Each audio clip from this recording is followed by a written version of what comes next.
Hi sir, hope you're doing good.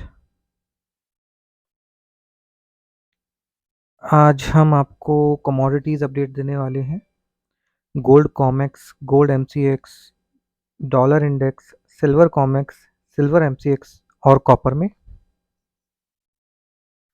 जैसा कि हमने आपको गोल्ड में और सिल्वर में बाय कॉल्स दी हुई हैं और आज मार्केट में काफ़ी कुछ हुआ। एक डेटा था 7:30 पीएम पे कंज्यूमर कॉन्फिडेंस का, जो कि मार्केट के लिए पॉजिटिव था। फिर उसके बाद बैक टू बैक स्पीचेस थी। आज फेड चेयरमैन पवाल की स्पीच थी जिसमें उन्होंने काफ़ी हॉकिश वे में बोला कि वो इंटरेस्ट रेट को हाइक करने वाले हैं। तो उसका नतीजा था कि गोल्ड में आज एक पुल बैक आया है वापस से नियर बाय $20 का। आज का हाई $22 समथिंग का था और उसके बाद $1903 का एक लो लगा, बट उसके बाद मार्केट रिकवर कर गया। हमेशा ऐसा होता है, जब जब जेरम पवाल आते हैं तो वो हमेशा इकोनॉमी के लिए पॉजिटिव बोलते हैं, तो उससे गोल्ड एक बार को थोड़े टाइम बीइंग के लिए थोड़ा नीचे आता है, थोड़ा टूटता है, सेल जोन में आता है, पर तुरंत रिकवर कर जाता है नेक्स्ट कैंडल में ही। तो ये हमेशा की हिस्ट्री रही है कि जेरेमी पॉवेल जब भी बोलेंगे तो पहले गोल्ड नीचे आएगा, फिर उसके बाद ऊपर जाएगा, बिकॉज वो हमेशा पॉजिटिव बोलते हैं इकोनॉमी के लिए। दैट्स वाई ऐसा होता है। चलिए, तो आज के लेवल्स पे मैं आपको अपडेट दे देता हूँ। गोल्ड में जो बड़े लेवल्स हैं वो हैं 1901 से 1906 का आज सपोर्ट। जब तक मार्केट 1906 के ऊपर ट्रेड कर रहा है और 1901 के नीचे ट्रेड नहीं कर रहा, तब तक मार्केट स्ट्रांग है गोल्ड का।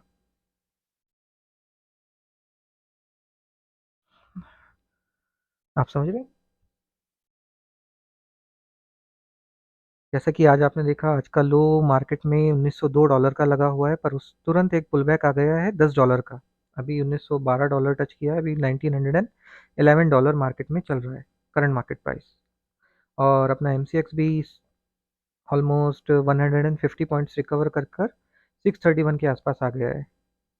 आज हमने इंट्राडे में दोनों की कॉल भी दी थी, गोल्ड बाय की भी अराउंड दिस लेवल ओनली, और सिल्वर बाय की भी कॉल दी थी अराउंड 73,100 के आसपास हमने सिल्वर बाय कराई थी। और मॉर्निंग टाइम में 73,300 के पास सिल्वर बाय कराई थी और टारगेट्स दिए थे 74,000 के। जो पहला टारगेट अचीव हो गया था सिल्वर में, सेकंड टाइम में दोबारा बाय कराई है वो अगेन। हमारा सिल्वर अभी प्रॉफिट में चल रहा है। सिल्वर पर हम पर बाद में आते हैं, अभी गोल्ड की अपडेट देते हैं। एक्चुअली गोल्ड एक रेंज बाउंड हो गया है। उसका रीज़न है कि आजकल हमारे आईएनआर में काफ़ी ज़्यादा अप एंड डाउन्स हो रहे हैं। तो गोल्ड की थोड़ी भी मूवमेंट जो कॉमेक्स गोल्ड में आती है वो आईएनआर के थ्रू ख़त्म हो जाती है। आईएनआर इतना ज़्यादा फ्लक्चुएट उसी टाइम कर देता है कि मार्केट में एमसीएक्स वालों को कुछ नहीं मिल पाता, बहुत छोटा सा ही मूवमेंट मिल पाता है। सेम आज हुआ, बट होपफुली नेक्स्ट टाइम से ये उम्मीद है कि नेक्स्ट वीक के मार्केट अप ही चलेगा, क्योंकि इस बार भी पूरे वीक गोल्ड एक अच्छी सपोर्ट पर बना रहा लगातार और पुल बैक करता रहा।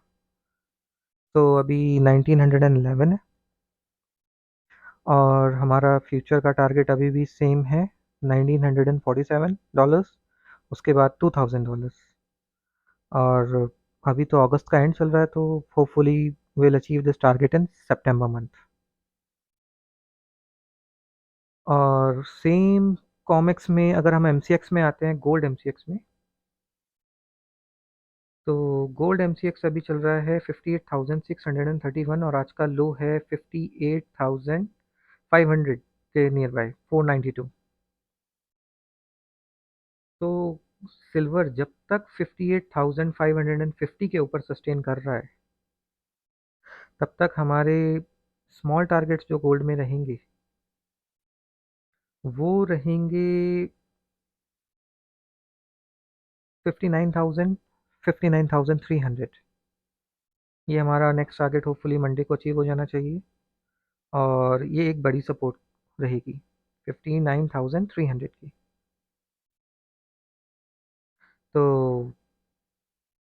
और पोजिशनल टारगेट्स जो हमारे रहेंगे वो सेम 60,000, जैसे कि आप देख सकते हैं इस मंथ का हाई भी 60,000 है।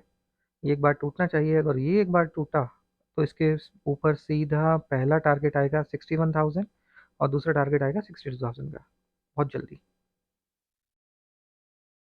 और ये सब कैसे होगा? ये सब होगा डॉलर इंडेक्स की मदद से। डॉलर इंडेक्स में आज बहुत अच्छा हाई लगा हुआ है 104.5 के आसपास का, विच इज़ 104.447। ये होपफुली ब्रेक नहीं होगा। आने वाले सारे डेटाज जो भी होंगे वो गोल्ड को सपोर्ट करेंगे और ये यहाँ से अब नीचे आना स्टार्ट हो जाएगा। तो हमारे पास जो डॉलर इंडेक्स है, जैसे ही डॉलर इंडेक्स 103.72 के नीचे आता है तो वापस से ये एक सेल जोन में आ जाएगा डॉलर इंडेक्स, और गोल्ड फिर राइज होने लग जाएगा। डॉलर इंडेक्स के ऊपर का रेजिस्टेंस है 104.40, और नीचे के जो सप्लाई जोन्स हैं, पहला सप्लाई जोन है 103.7 पर, दूसरा सप्लाई जोन है 103.20 पर। ये दो सप्लाई जोन जब तक हैं डॉलर इंडेक्स थोड़ा ऊपर रहेगा। एक बार 103.20 ब्रीच हो जाए नीचे की साइड में तो डॉलर इंडेक्स डिप करने लगेगा और गोल्ड राइज करने लगेगा। Let's come on silver MCX now. Silver COMEX, silver COMEX हमारा बहुत अच्छा चल रहा है, थैंक गॉड। उसमें अभी कोई इस तरह की रुपीस की ज़्यादा फ्लक्चुएशन नहीं रहती, क्योंकि गोल्ड जो है, गोल्ड इज़ लाइक $1910 का गोल्ड है, $1910 का गोल्ड। तो गोल्ड में काफ़ी ज़्यादा इंटरफेरेंस रहता है आईएनआर का। थोड़ा भी आईएनआर फ्लक्चुएट होता है तो गोल्ड पे बहुत बड़ा इम्पैक्ट डालता है। बट जो सिल्वर का जो है वो रेट है $24.15, इट्स जस्ट $24। तो इसी वजह से आईएनआर का इम्पैक्ट सिल्वर पे बहुत कम देखने को मिलता है और गोल्ड पे बहुत ज़्यादा देखने को मिलता है। और सिल्वर, जैसा कि हमने आपको बताया था, इस लेवल पर हमने आपको बाय कराया था 22.35 के अराउंड। और अगर आप देखें तो मंथली लो गोल्ड का बहुत अच्छा लगा हुआ है, ये इजीली ब्रेक होने वाला नहीं है। और बाय चांस अगर ये ब्रेक होता है तो सिल्वर क्रैश हो जाएगा 65,000 60,000 के लिए। बट दैट्स अभी के सिनेरियोज में दैट्स जस्ट बहुत जल्द नहीं होगा। और सिल्वर $24 के ऊपर कंटिन्यूस सस्टेन कर रहा है। $24 के ऊपर सस्टेन अगर सिल्वर करता है तो बहुत ही जल्द सिल्वर पहला टारगेट देगा 25.80 का यहाँ पर। ये पहले भी एक रेजिस्टेंस यहाँ पर एक हाई आ चुका है, तो यही इसके आसपास का एक सिल्वर हाई लगाएगा। और अगर इसको सिल्वर हाई को ब्रेक करता है तो फिर न्यू लाइफ टाइम हाई लगाएगा सिल्वर, विच इज़ अबाउट $27।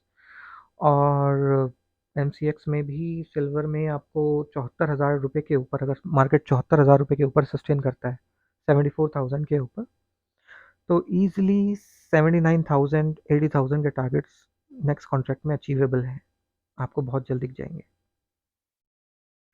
और अभी सिल्वर में भी लगातार सेलर्स फंसे हुए हैं, तो इतना इजी तो सिल्वर उनको निकलने नहीं देगा। एक बार रोल ओवर तो सेलर्स को कराएगा और फिर ऊपर भी लेकर जाएगा। दैट्स जस्ट अ साइकोलॉजिकल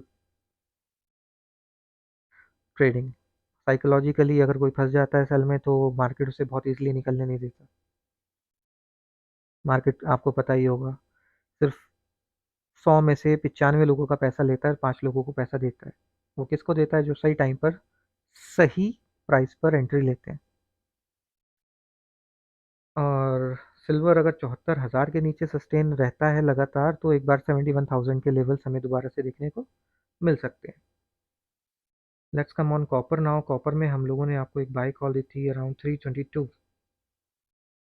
तो ये अभी कॉपर कॉमेक्स का चार्ट है which is 3.75 right now. Copper अगर सस्टेन करता है 3.80, जो कि आज का हाई है,